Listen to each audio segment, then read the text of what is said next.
We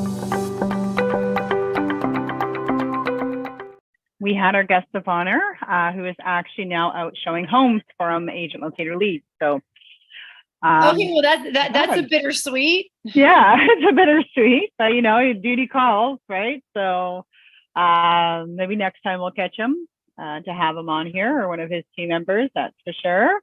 But yeah, he's been a longtime client of ours, working the system. So ins and outs, up and down, trying this, trying that. So he's well on his way. So that's good.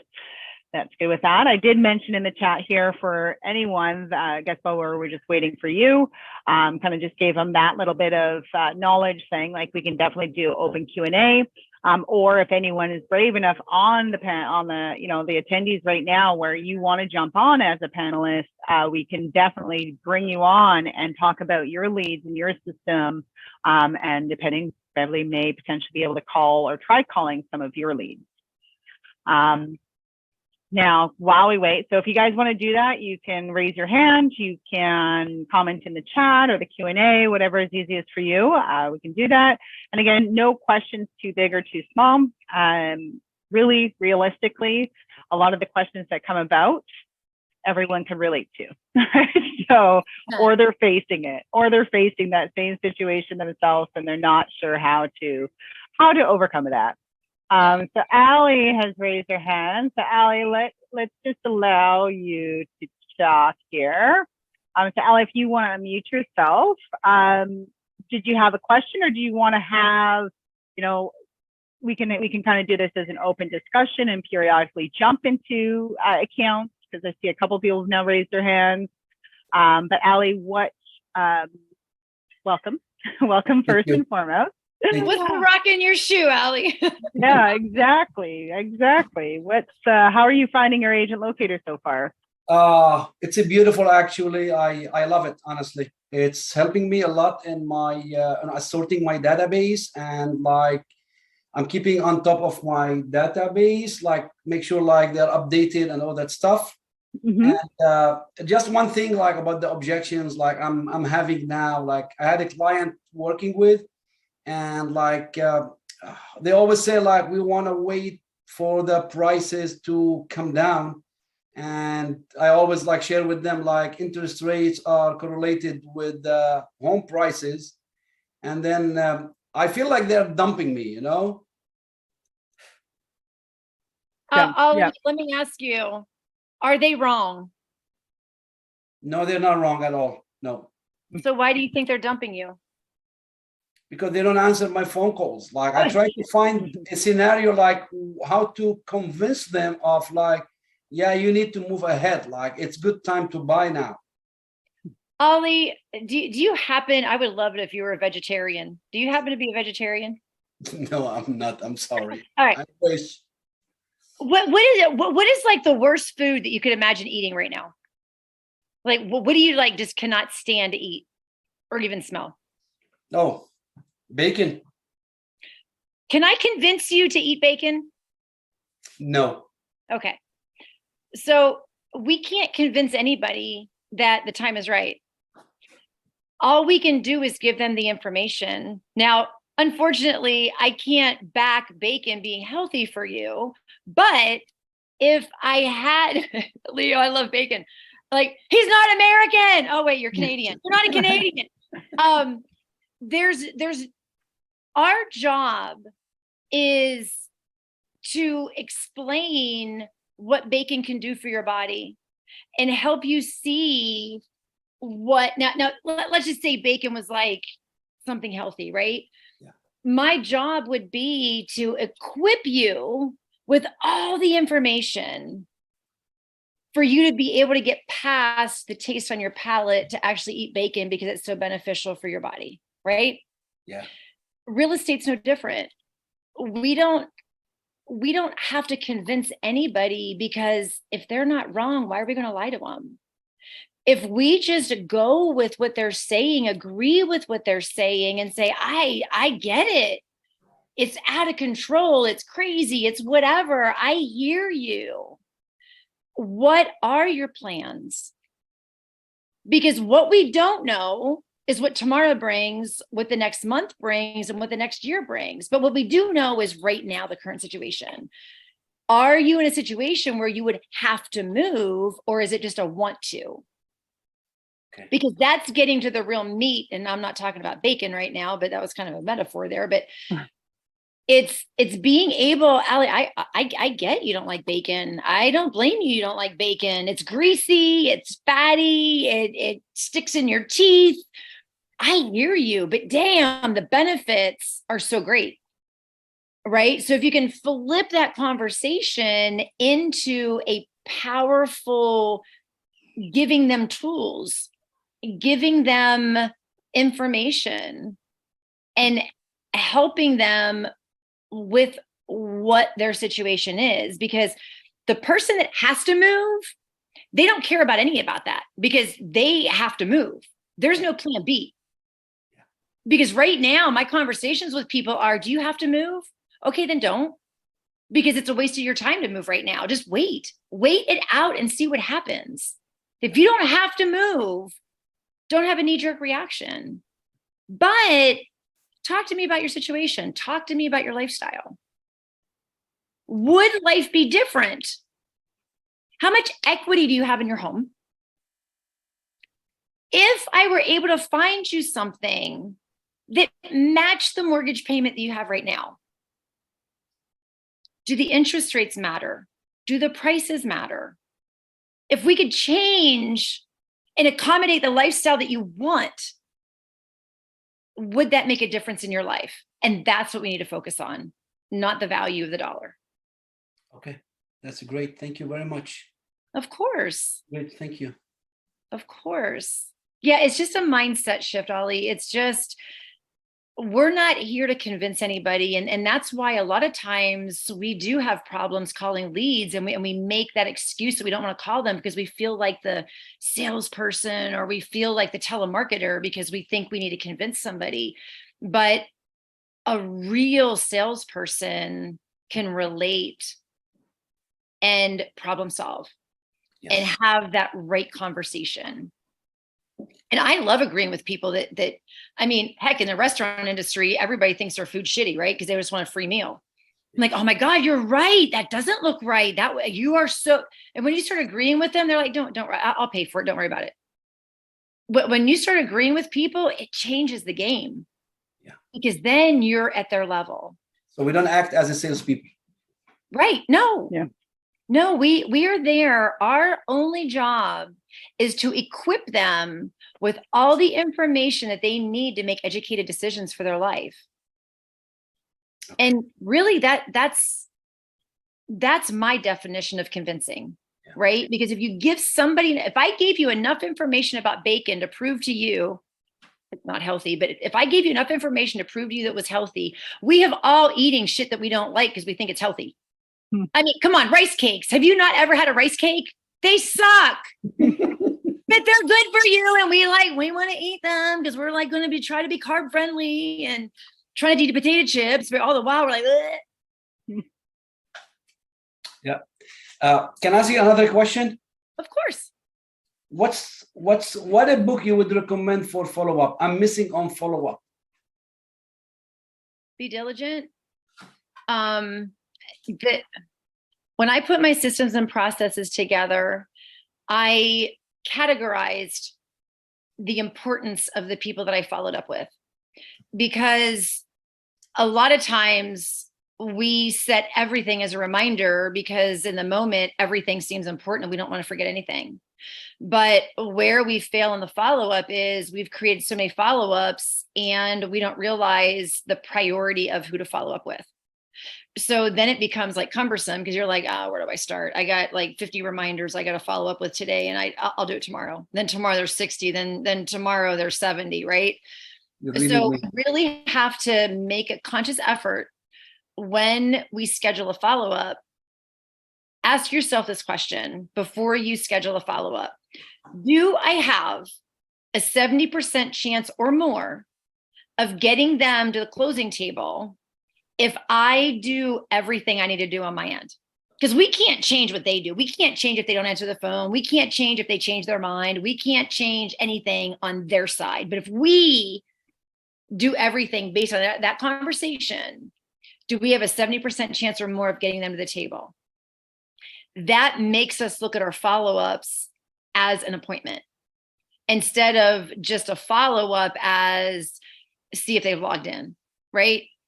The see if they logged in, we can actually create a filter and we can look at them as a group because we can set a filter up. All right, so I've had a conversation with you. You want to receive emails. I've confirmed your email address. You're excited about the search that I set up. You want to stay up to date on the market. You know that you're going to be getting them every Tuesday. So I can put you into a filter that says follow up. That says, now my favorite label for that or tag for that is monitoring activity. So all we need to do is go back to the group, monitor the activity within the database, and that dashboard, you can actually pull up their activity. So if you're monitoring activity, you don't have to set them as a reminder or as a follow-up. You can see who hasn't logged in a week or 2 weeks or a month. And then all you need to do is call those people that haven't been active and just say, hey, I'm just following up. I want to make sure that my emails are coming through because there's this thing called spam. And because there's links in the email, sometimes it does send it to spam. You don't have to call me back. Just letting you know to check your spam. Make your note. And then every day, check your monitoring activity. And you'll be able to see who you've called, who you haven't called, because you can sort it by last call. And that's how you can really follow up with like the less than 70% chance. Does that make sense? Yes, it does. Yeah. And you understand like that 70% chance or more, right? You've had a conversation with somebody and they're within the year, or they may even be within 2 years, but you've really connected with them and they're really cool and you really like them and you really want to help them. So asking them that this is the number one way to force yourself to follow up. Ask them when they would like you to touch base with them again. And they may say next week, they may say next month, they may say tomorrow, they may say Tuesday, right?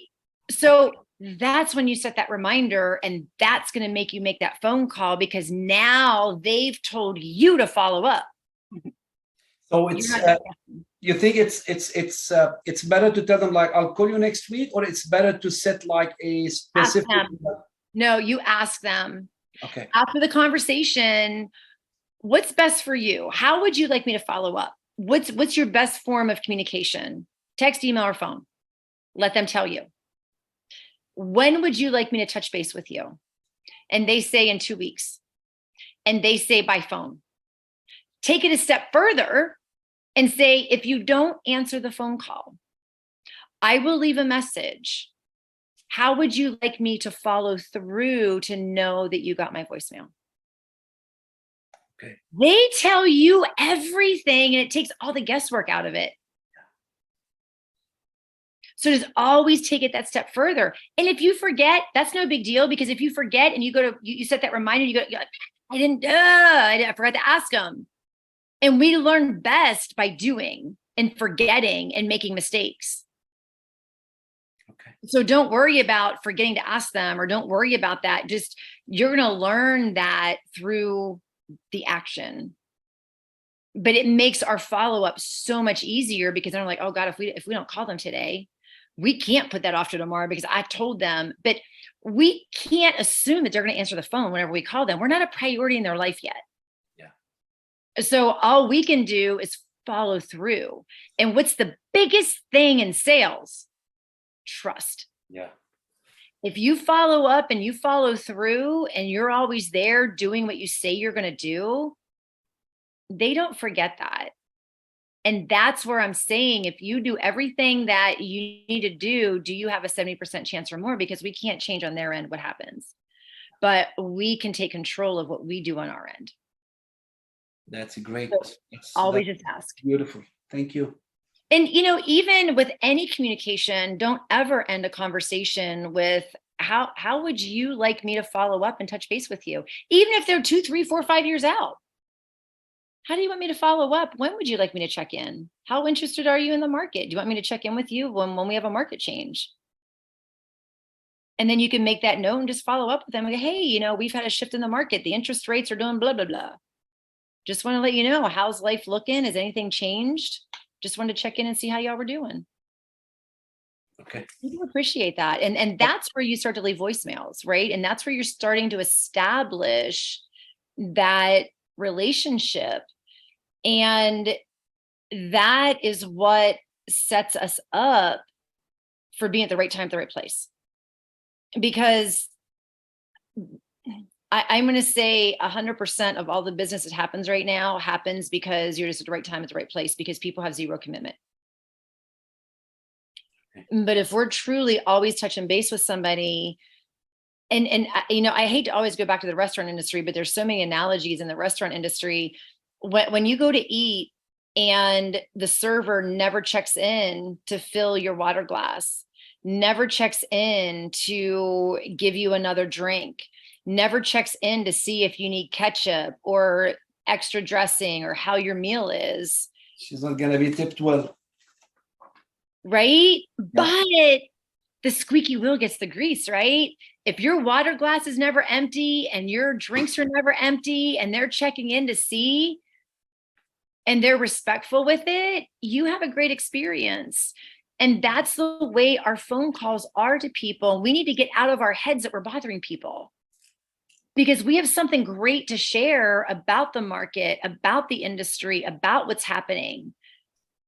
And we need to stop thinking that we're bothering people, because everybody loves to talk interest rates and housing market. And what do you think is going to happen with the market? Everybody loves that.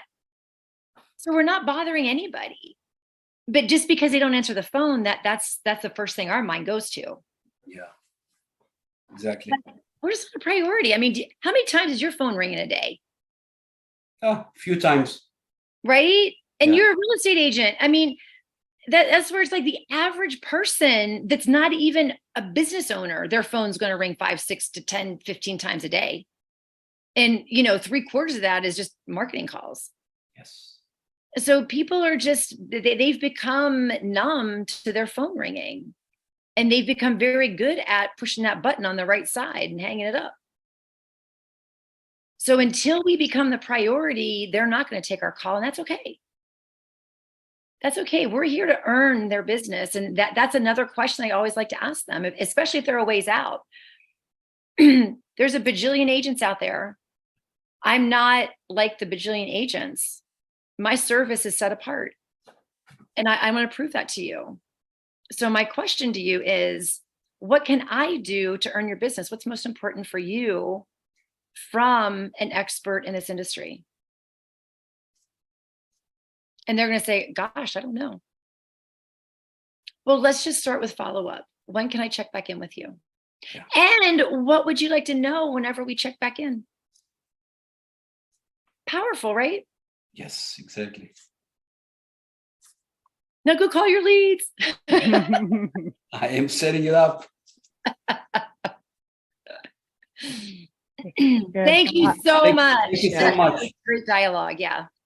Yeah. I think everybody can hear that. And one thing I like to look, and I know I've done this before with you, Beverly, is I look at the person that's talking and saying I can't get them to answer the phone. So Allie, back when you first signed up with Agent Locator, you signed up through Facebook. There must have been a form, something you did on Facebook. Yeah. It took our sales team 8 call attempts to get you on the phone. Yeah. 8 call attempts, right? So, and this was something that you expressed interest in, but it still took us 8 attempts to get you on the phone. And now look at you, you're here. But that's, and I think that started all the way from that was amazing. They did a good job. Yeah. So it's yeah, just because they're not answering doesn't mean they're not interested, right? It's just the timing could not be there. You're occupied, you know, there's all different factors to consider. So it's just keep calling and be consistent, because I can see her calls were very consistent. It was like once a day, sometimes twice a day. But yeah. And were they at different times of the day, Crystal? Oh yeah. Oh yeah. yeah, so mornings and early mornings, late mornings, afternoons. Yeah, so they're kind of just sprawled all over the place. And how did you feel? Do you remember when they actually got a hold of you? You know what? Sorry. Go ahead. Yeah, it's you know it's I try to base it on like what time they signed and what time they went into my Facebook ad. So I try to give them some time. Sometimes I call like in the morning, say like, okay, they don't answer, maybe they're at work. So I try to call them in at lunch where it's like noon, or sometimes like in the evening when they get back home. So it depends on each client or each lead actually. What I'm asking you is, do you remember when Agent Locator finally got in touch with you? Oh yeah. Oh yeah. Did you feel annoyed that they called you that many times and that they got a hold of you? Yes, I did. You did. Do tell. Do tell. Yeah. Why were you annoyed? Because you were interested. They drew my attention actually when she got hold of me and she started telling me, okay, what Agent Locator can do and what they are doing. They said, okay, there's something to talk about, you know? The value add, right? Exactly. Like we said, explaining how healthy the bacon is, you can get past the taste to eat it. Yes. Yes, exactly. They didn't convince you. They gave you the tools to make an educated decision. They gave me what I wanted to, what I was missing or what I wanted, you know? There you go. Yeah, that was good. As my saying always goes, be the umbrella on the rainy day. Yeah, okay. Yeah, that's good. That's excellent. Perfecto. Now we do also have Ernestina.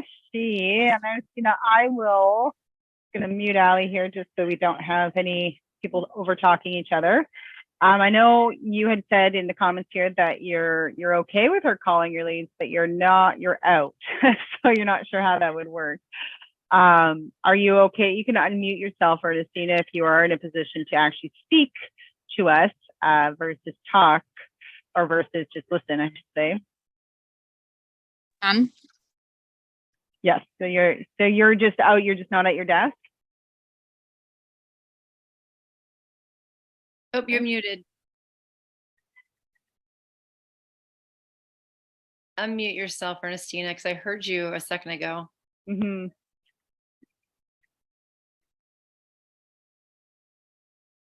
You might be. Who knows? There. Nope. I can ask her to unmute, but I don't know if that'll do anything. Oh, there is a little where the microphone is when you click on it. Me now? Yes. There you are. Yes. I'm so sorry. I'm That's like out talking, and then there is a reflection. Sun is on my screen, so I see nothing. Oh, okay. Good. How are you today, Ernestina? I'm good. How are you? Good. Good. So, yeah, go ahead. Beverly, fantastic. Like I love the way you just actually make everything fun, because I think that my issue is I get tense so many times because I just want to really do a good job, right? And I think that's what potentially kills it. Also, I always kind of scheduled my calls after work because I didn't used to go to your training before. And it was always on the same time, and I wasn't lucky to get to people, right? Yep. And also the other thing is, I think that just while you were talking to Ali, I realized, I had a light bulb moment that I probably am not getting regularly to my calls because I'm trying to avoid them. Mm-hmm. So that's the harsh truth for me, right? So I have to make it as a schedule and sit down there and just call. And even to add to that piece is really feeling the care that you can give to the leads, because you really have to save them from making mistakes. Because there's a lot of not great agents out there that don't care about their business. That, you know, our biggest competition always are the agents that just do 1 or 2 deals a year. Because there's so many of those agents that only do a few deals a year. That's our biggest competition. And we have a responsibility to save them from somebody that's not able to negotiate in their best interest, for somebody that doesn't make this their primary business. Okay. So when I always looked at calling my leads, and I'm not going to lie, I mean, even still today, after, I'm not going to say how many years of calling leads, but it's been a lot. After calling leads for so many years, I still get that, oh, I got to call these leads, right? And it does, but once you just get there, you get there. And all it is just that, it's that muscle memory, because we've detested calling leads for so long. We can't change that feeling when we sit down to call our leads. No matter how much we change our mindset, no matter how much we pump ourselves up, just not natural for us to do that. It's not natural for any person to do that. And I don't care, people on the stock exchange, they can lie to you. Like, I love calling leads. Bullshit. You know, I had to really grow into making it fun and making it about them and not about me. And then that's when things started changing, but it didn't happen overnight. It's been years. I started calling leads in, 2008. That's a long time of calling leads. And it's a lot of ebbs and flows. It's a lot of shifting of markets. It's a lot of changing my conversations, because seller's market, buyer's market, even market, shitty market, great market, right? It's like all the markets, we have to go with the flow. But the one thing that never changes is the ability to give them the tools. Yeah. So it's never just going to be, woo, I'm going to call my leads today, because you're always going to try and talk yourself out of it. Mm-hmm. But it's having the awareness to know, here I am talking myself out of calling leads again. Yeah. Nope. No, sorry. Thank you, fear, but you're taking a back seat, because I'm not going to listen to you right now, because I got bigger fish to fry than worrying about you being fearful of calling people. And once you get that win, it's like, yes, then you got your script. Mm-hmm. It's even when you're in the conversation, right? It's just picking up the phone in the first place and initiating it. Then once you're in the conversation, a lot of the times you'll notice your own, almost like your own walls are dropping in that conversation, the resistance that you're giving yourself, because you get more comfortable with the flow of the conversation. You're like, well, this isn't so bad. Right? And then you call another one. It gets easier and easier and easier. Which is why I'm so question-based, because then it takes that, you said in the very beginning that you're kind of the one in your own way, basically. Because you're so committed to getting it right that you just feel like you're blowing it. But when you ask questions, you can't get it wrong, because the questions are what open the dialogue.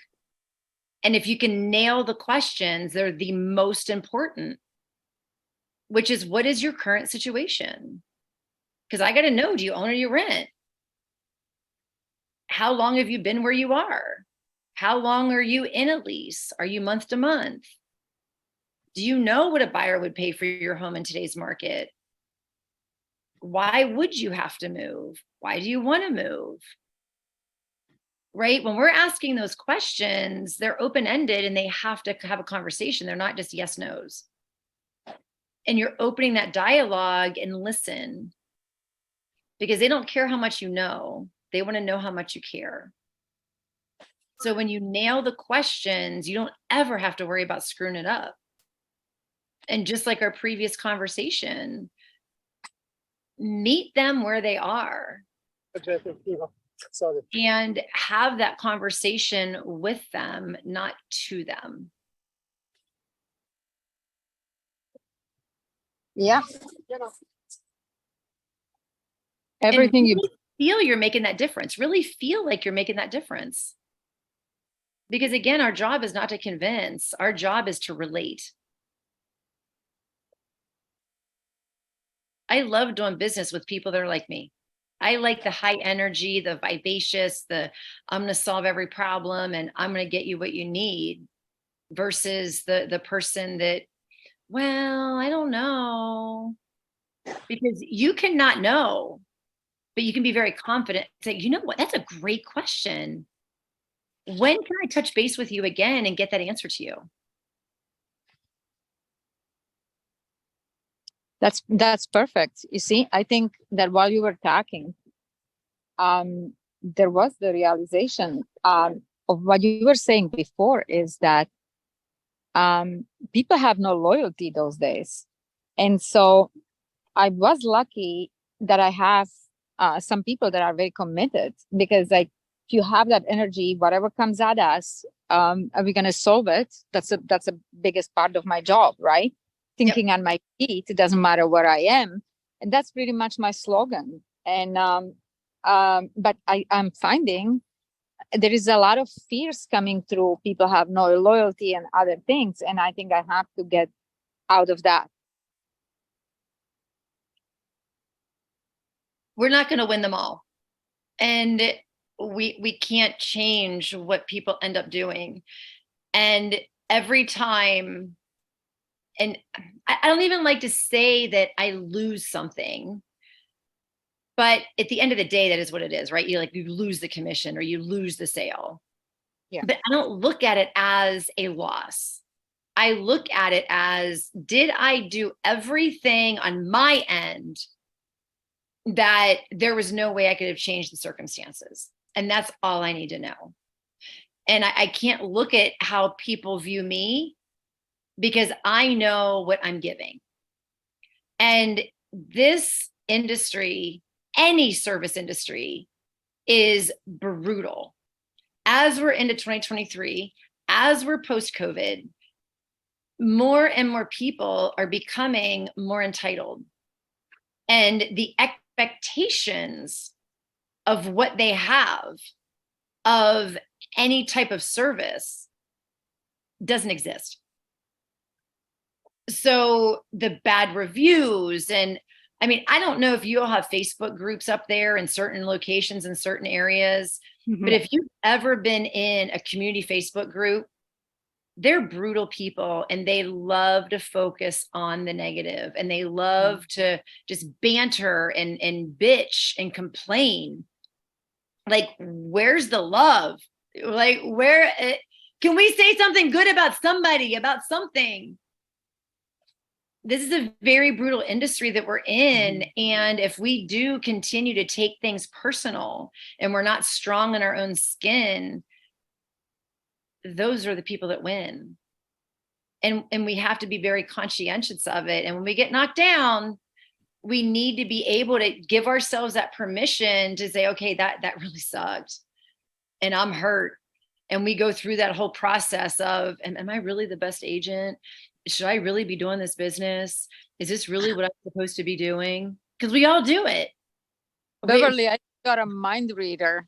I have been questioning this and talking to my best friend, and I think that you once again nailed it in here, because it really helped me talking to my friends, because I was saying, like, am I really the right person to be helping people? Like, and then she said, Ernestina, detach yourself from the outcome. Oh, and yes. And she said, do this for yourself, just like you just said it. And you know what? There was a huge moment for me, because I realized that I was trying to accommodate people and having a hard time saying no to certain things, even if I knew it wasn't smart, because of all those reasons that you just described.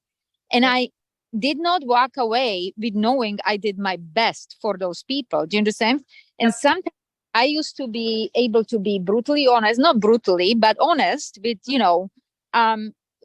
breaking it to people as nicely as we can, but being honest so I can stand by it and then be proud of myself, doesn't matter what. And I think because I started dancing around it, that I lost confidence. And it was do it for yourself, even if you don't get the deal. And I think that was so powerful for me, because I need to regain that confidence. Well, and it's setting boundaries, because the biggest thing that we as salespeople do is it's very easy to overpromise in the heat of the conversation to win the deal. And when we've overpromised, we've overcommitted ourselves, and then it's difficult to follow through, and we didn't set the proper boundaries, and then we project that anger on them because, oh my God, I left time with my family to accommodate your time. How dare you? But at the end of the day, we allowed that. Yeah. So we really do have to set those boundaries. And there's a fine line, right, between winning and setting boundaries. Yeah. And that is where we have to be strong enough in ourselves. And I think I don't have the chat up, but I think I saw a question come up of how do we add value? Yeah. And this is going to play into my answer to that question, because if you call, and this is so comical because it's so true. If you call, like when we need an attorney right now. I need my legal questions answered immediately. I don't want to wait a week to talk to you. But holy shit, if you're available right now, are you really the attorney that I want? Because you don't have any business, and I don't know that I want to, let me wait till next week, please, right? We have more respect for people that create boundaries than we have respect for people that drop everything and run for you. So we have to reverse how we see things and how we receive things. If you're the person that loves the customer service, that everybody drops everything for you, that's probably the kind of sales that you're going to be. But if you respect the people that set their boundaries and say, I'm available Tuesday at this time, Wednesday at this time, and Friday at this time, you're like, wow, this person, like, because we all know the most successful people in the world take control of their time. They don't let time take control of them. Because we can't scale our business if we let other people control our time. But if we control what we do with our day and what we do with the time in the day, we can scale our life to beyond, because we have that control of what we're doing every minute. And we choose what we accept into our days, and we choose the conversations that we have within our days. And is this now I'm going to tell you, that friend that told you not to be attached to the outcome, choose her in your life, because that's spot on. We've got to enjoy the process and not be attached to the outcome. Because if we're too attached to the outcome, we're working too damn hard.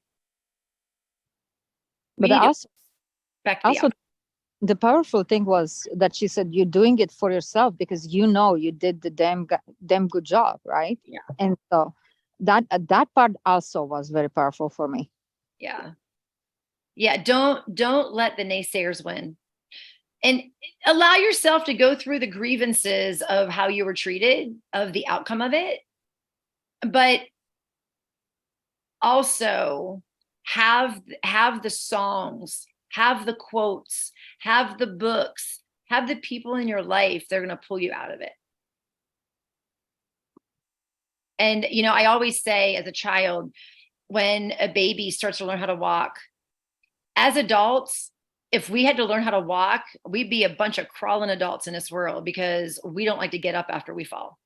The kids don't know any better. Like, oh, I'm gonna get back up. I'm gonna get back up. But we're pussies. I mean, let's just face it. Like, we're like, they hurt me. I can't do this anymore. And we let them win. But a baby ain't gonna let anybody win when they fall, because they're gonna walk, because they got somewhere to go. So don't let anybody win. You're the winner. Thank you, Beverly. Of course. Oh, this has been great today. I love this. We do have Leslie. She's got 4 leads to date. They're just moving everything over. Bogus phone numbers. Reached out personally, communicate address boxes to take from the agent locator. So I imagine, Leslie, when you're saying that, you're referring to like reaching out through email because you have some form of valid email. So kind of reaching out to them that way. Okay, perfect. Do you have scripts to lead these people to getting their phone numbers?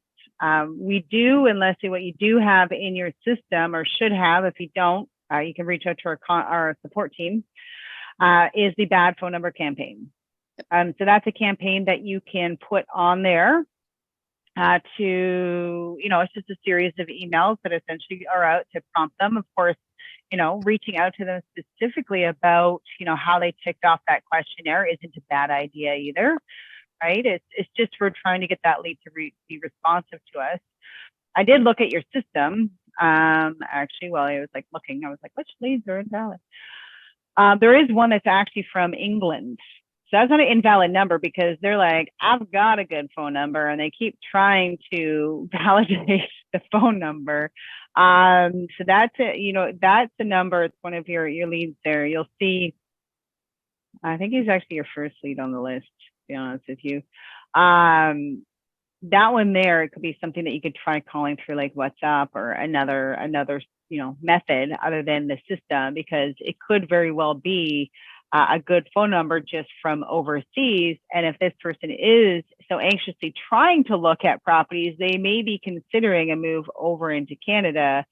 It's just a little bit more work, of course, but yeah, you can tell they're international buyers.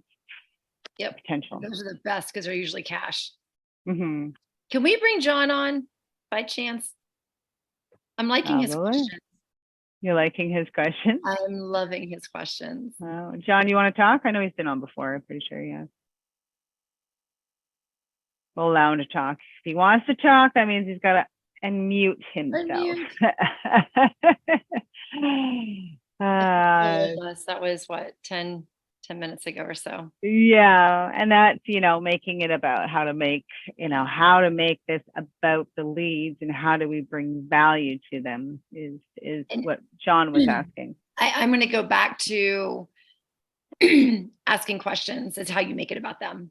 Mm-hmm. John, if I sit here and ask you, tell me about your lead experience, tell me about how you've been working the database, tell me about this, tell me about that, then you're definitely gonna have to recap this if you can't listen to me. But when I'm asking you questions about your current situation, that's what makes it about you, because I'm not telling you how to work your business. I'm not telling you how to run your leads. I'm asking you what your problem is to help you solve that problem. So if we look at leads as every single person in this world has a situation, all we need to discover is, what is your situation? Is there something that I could do to provide a solution? And that's the value. Because when you can solve somebody's problem, it's invaluable. Mm-hmm. But we can only solve their problem by asking the questions to dive a little bit deeper to find out what is their right now situation. Do you have to move? Do you just want to move? Is it what kind of move is it? Is it a job move? Is it just you've outgrown your house move? What is the reason that you need or would need to move? And find those reasons. And the value is asking them, what is it that you need from me? What will help you the most in your discovery phase while you're looking at how high the prices are right now, or how high the interest rates are right now, or the shifting of the market right now? What's most important to you? Is it your mortgage payment? Is it the price you're going to pay for a home? What's most important to you?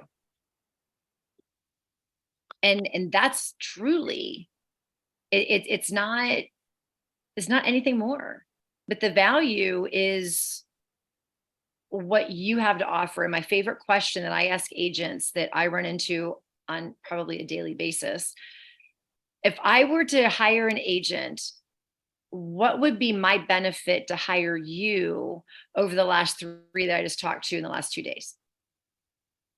And if you can't answer that question, John, I highly suggest really digging in and defining your value proposition. What is your elevator pitch? Are you saying the exact same thing that every other agent? I'm a real estate agent. Or do you have a compelling, I help buyers save tens of thousands of dollars through my systems and through my proven systems and processes. I help sellers maximize their profits on their sale through my proven systems and processes. And that's your value, because they're like, oh, you're not just a real estate agent? No, I have systems, I have processes, and they're proven that I can sell your home in 28 days or less. I can sell your home for $15,000 more than average. But it takes work to define that data. And that's what our job really is knowing our market, knowing where we fit into our market. And I'm sorry, if you've never sold a house, I don't care. Use your freaking brokerage's numbers. Because there's a lot of agents in your brokerage, and that's your team. So you can use the brokerage's numbers. How many homes has your brokerage sold in the last 30 days? How long were they on the market? What was the average sales price in your brokerage versus other brokerages? And if you don't know how to do that, ask your team leader or ask your broker. They will be more than happy to help you get insight to those numbers, because that's what people want to know. Buyers want to save and sellers want to maximize their profit. That's your umbrella on a rainy day. So you get the elevator pitch down, you nailed it, because it's very compelling. You're like, oh, tell me more about that. Really? How can you make me more money? Well, it's being very strategic with your sale. Mm-hmm. And then they're going to try and get it out of you over the phone and say, no, that's why I need to meet with you. I would love to tell you everything, but without seeing your house, it's just, I really need to meet with you and talk to you. Or even as a buyer, that's why we need to have a buyer consultation. I could divulge everything over the phone right now.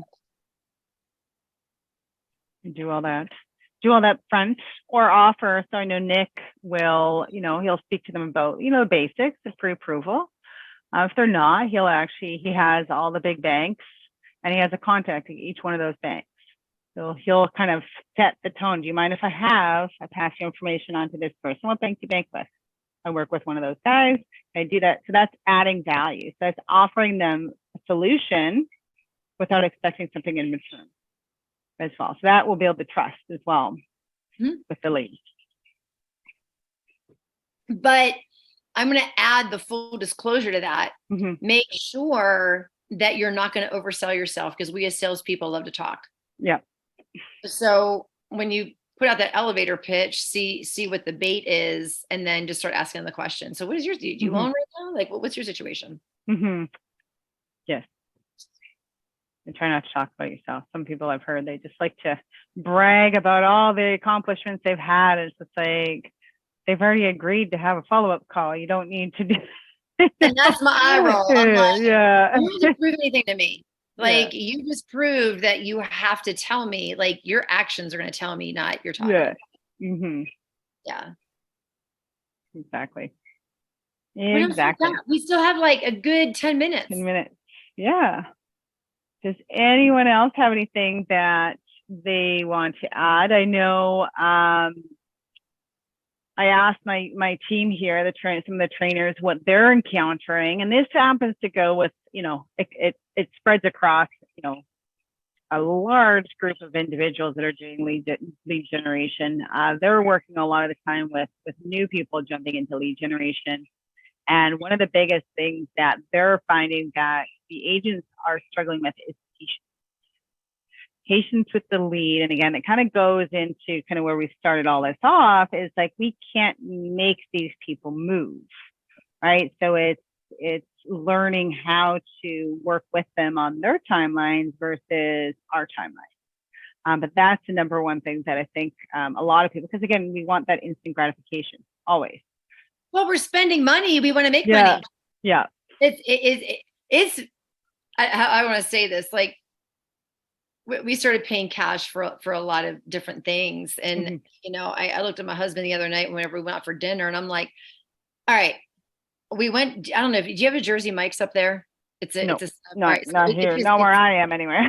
it's fresh lunch meat. It's very, very good. And it's very, very fresh. They slice it fresh right in front of you. It's not like, you have Subway, don't you? Yeah. Yeah, like Subway is all like sliced meat. Yeah. So this is like, you see, it's like going right to the produce. Not the produce. It's like going to the meat. Yeah. And so I go to Jersey Mike's. I got my son a sub, my husband a sub, and myself a sub, 2 large and 1 regular.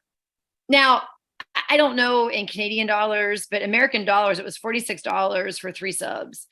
And I was like, I just went and got Mexican yesterday. I had the big jumbo margarita, like the largest of the large margarita, top shelf margarita. We had 2 chili rellenos, a boatload of chips and salsa, and I had a salad on the side for the same amount of money. I'm like, So I'm looking at the value, right? The value was in the margarita, right? It was $15 or whatever. And I'm like, oh my God. And the next day we went, it was kind of like a Vietnamese, Asian kind of thing.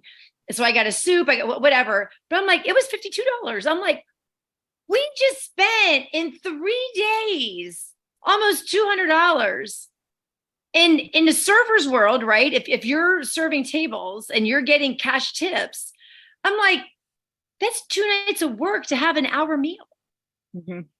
Right? So it's like you're always correlating the value of $1 and the trade of what you're receiving back. So if I'm exchanging money for leads and my leads aren't converting into bigger cash dollars, no, I'm not going to have patience. Because it's a lot of money. But we forget the pipeline. And we forget that this should not be our only leg of business. A table cannot stand on 1 leg. A table cannot stand on 2 legs. Tables can stand on 3 legs, the little tripods, right? But it's way more sturdy on 4 legs. Just like a business, there needs to be 4 streams of business and or income into our businesses to be able to ride the waves of shifts in the market. So looking at your business, what are your 4 pillars? What are your 4 legs of generating? So Agent Locator is not just the lead generator. It is, I look at it as the incubator. You get the baby chick that's born, it ain't out there running around laying eggs in a minute. That baby chick's got to grow and it's got to stay warm and it's got to be under the lights. And it takes a minute for it to start producing eggs. If we demanded that baby chick to produce an egg, how big would that egg be? So if we're looking at our leads like a baby chick that's growing into a chicken that's going to lay eggs, it takes time. But look at Agent Locator more as the dashboard that's holding all of your inventory, and I love the store analogy because I open a grocery store, I got to fill it with complete stock.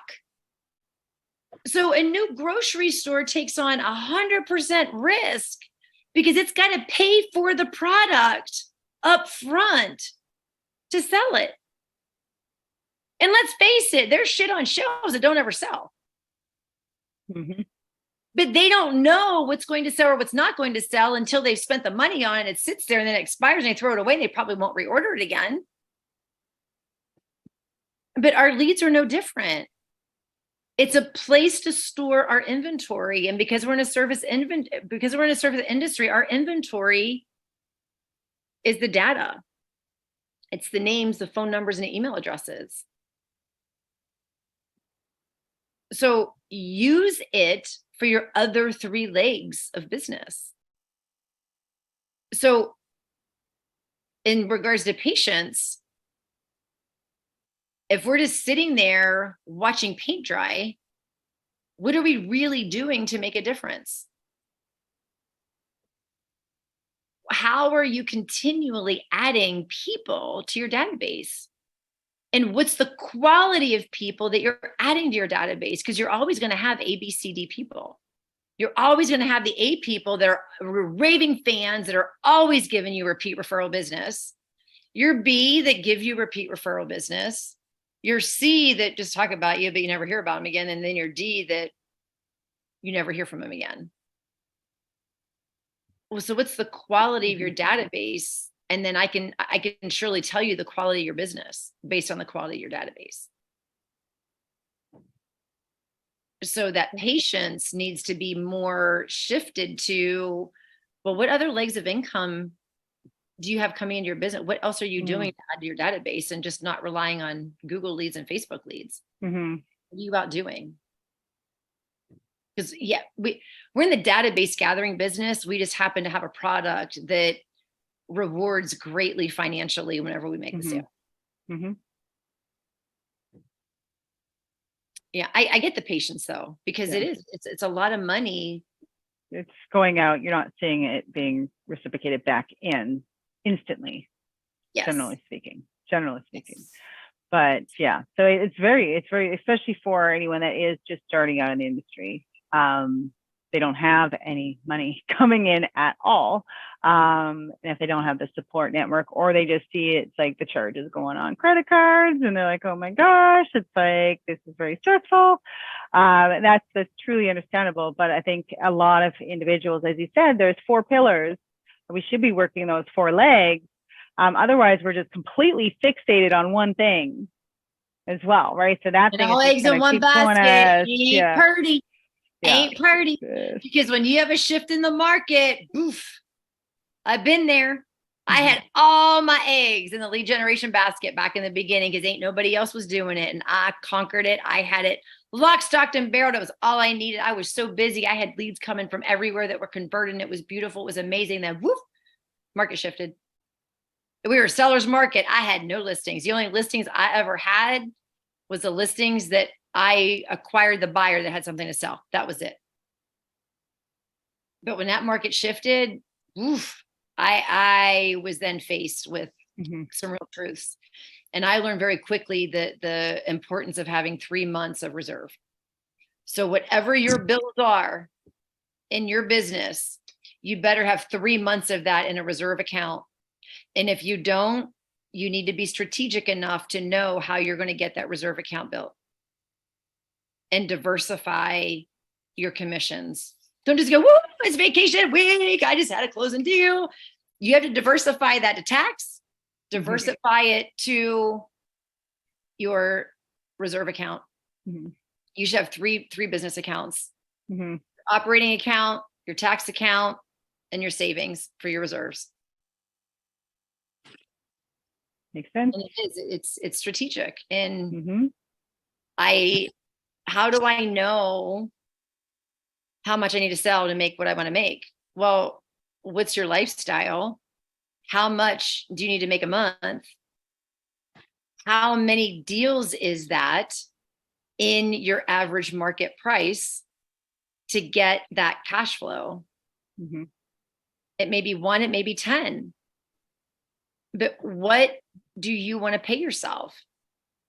Me, I want to pay myself $10,000 a month. How many deals was that? Based on my expenses, based on the marketing, based on my payroll, based on my buyer agents.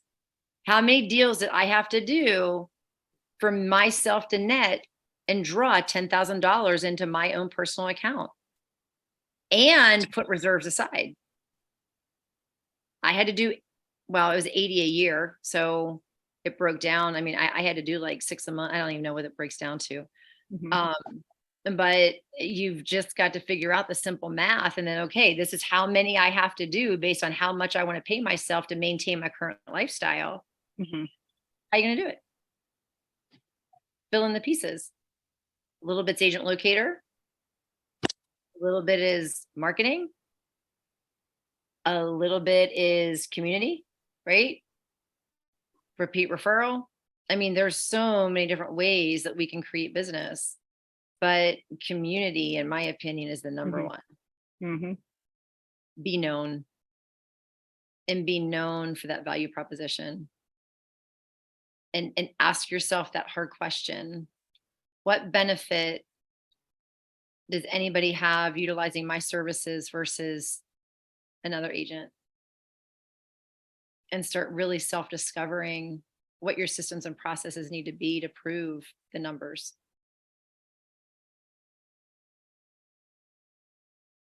Ooh, that's all my fun stuff. Oh, digging into the numbers.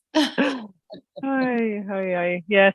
Yeah. Having that reserve is the thing. A lot of people say, why don't you get back into real estate? I'm like, because I need at least 3 to 6 months of money to cover my bills. And that's a fair amount of money that I'd have to come up with and save in the first place to even be feasible.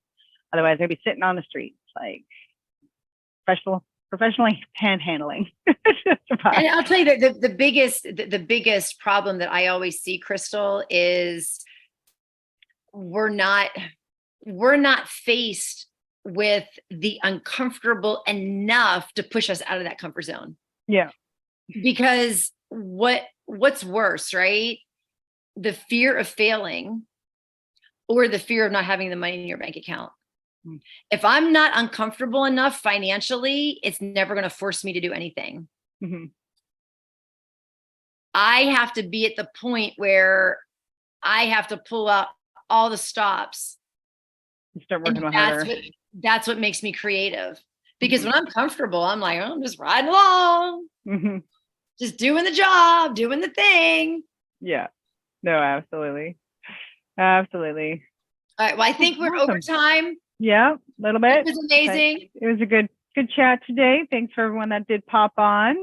Again, always looking for you guys that want to jump in here and, discuss your system, rocks in your shoes, potentially have Beverly call some of your leads. In 2 weeks. Yeah. Let's come back and call your leads. I will put her on my list.